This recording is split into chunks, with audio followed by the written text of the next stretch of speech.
too kind, Your Honor. See, one, Your Honor, and we're done for. Can't the professor pretend to be someone else? What?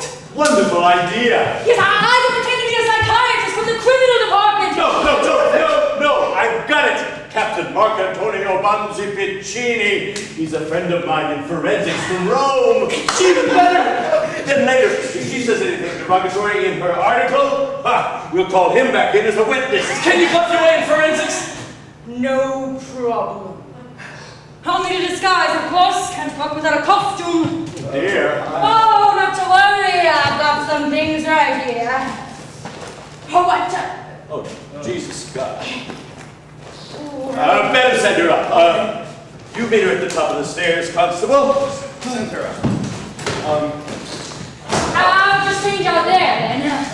Yes. Oh, Your Honor, you have no idea how much we appreciate this. Oh, never let it be said I would abandon my friends in their hour of need. Man's a genius. I'm not at all sure about this. Come! Maria Folletti, sir. Miss Folletti, delighted To meet you. I am the superintendent. We spoke on the phone. Allow me to introduce my colleague, Inspector Pisani, in charge of this department. Pleased to meet you. The pleasure's all mine. Do sit down. Thank you. I shan't beat about the bush. As you may be aware, my paper has been less than enthusiastic about the flagrant public whitewashing given to recent events in this building by the city magistrate's office. Perhaps this is because your newspaper prefers to deal in rumor rather than fact, if I may say so, Miss Folletti, without being personal. I doubt it. But even so, I have read your articles with admiration. You struck me as a very courageous woman, a true Democrat and lover of justice. You're too kind. I wonder if I could begin by asking the inspector a couple of questions. Certainly. Why do they call you the window straddler? I beg your pardon? This is a copy of a letter written by a young anarchist now in San Vittore prison. Quote, "The inspector on the 4th floor forced me to sit on the windowsill with my legs hanging out. Throw yourself out, he said, jump, and go on, or haven't you got the guts? He threatened to push me. I was terrified."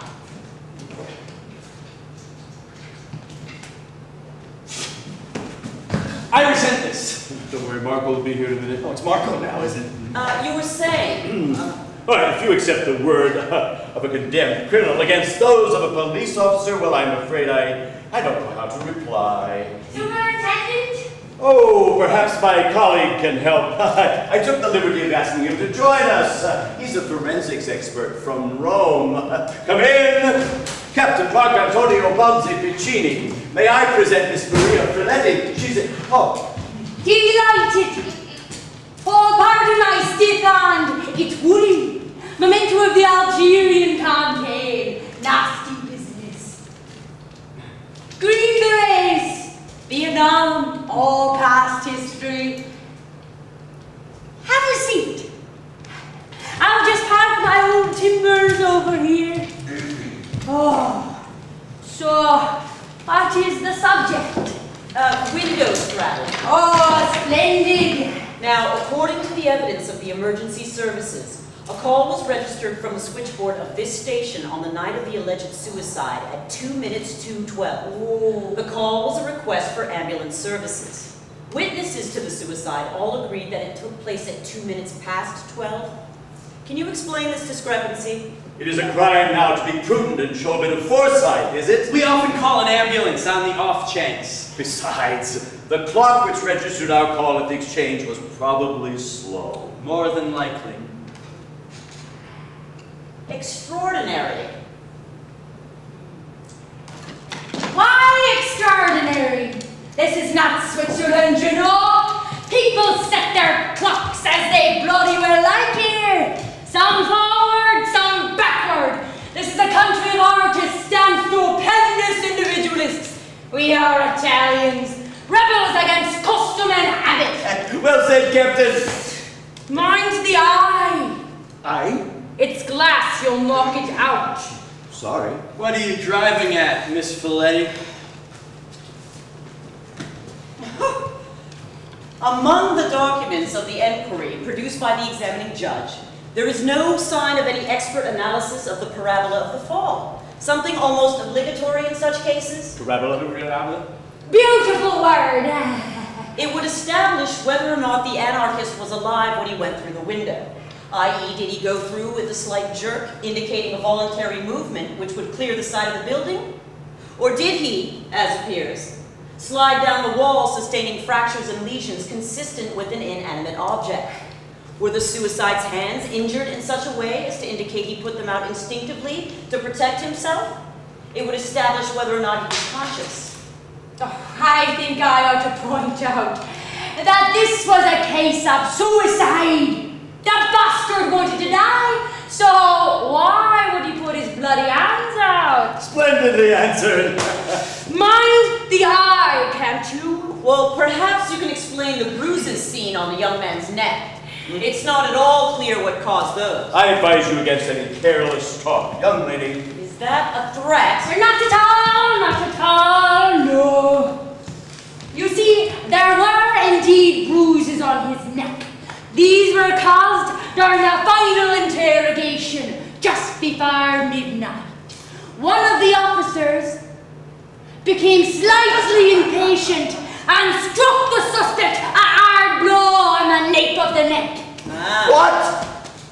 Unfortunate but true. Have you gone mad? 16 times precisely. The suspect was partially paralyzed and had momentary difficulty breathing.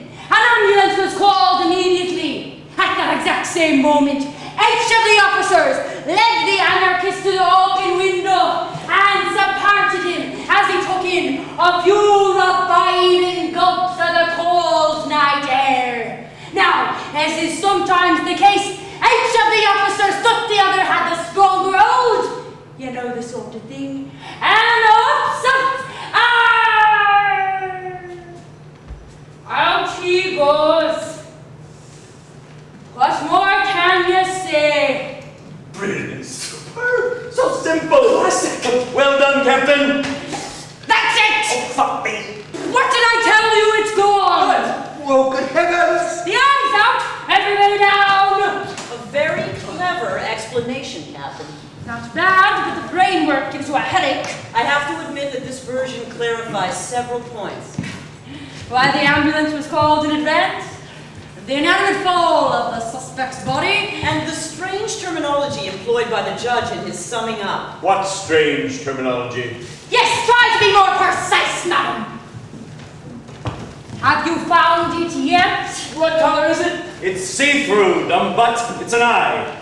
What I'm saying is the verdict of the inquiry was that the anarchist's death was accidental, as opposed to the police claim of suicide.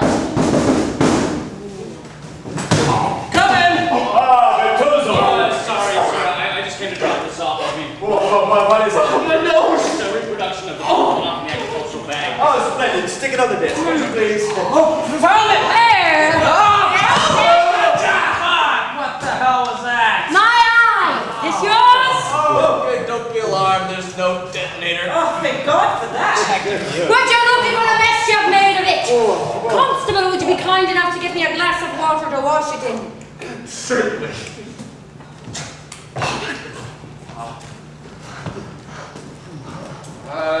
Your face looks familiar. Well, that would be because we both have bandaged eyes.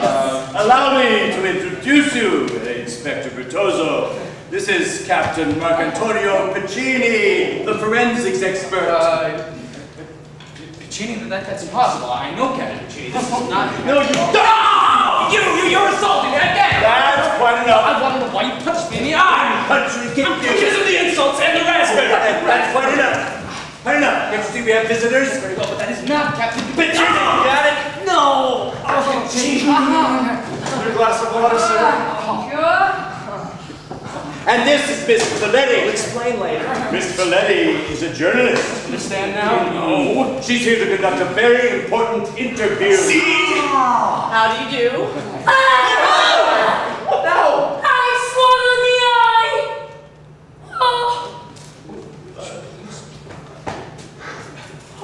Inspector Bertozzo is our explosives and ballistics expert. Oh, really?